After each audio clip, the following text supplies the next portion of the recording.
ini ndauyawo nedambudziko rangu. Nyaya yacho yakati rebei asi ndeyerimwe zuva. Ndakamboroorwa 2012 ndikasiyana nemurume. After 6 months ndaroorwa. Ndakarambirwa nyaya yekushaya mbereko. Ndakazogara ndikaroorwa. Now ndava pasecond marriage. Ndakaroorwa 2015. Nhumbu yaramba kubata.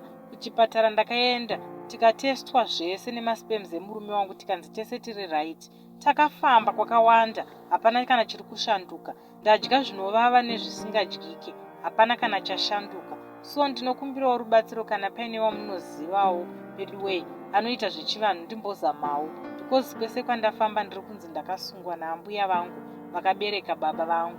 Nawo Mumba Hamuchagarike Murume Avakuda kutsvaga mumwe mukadzi. Please help me bedway. Kutotaurawo nyaya yangu kudai misodzi iri pamatama.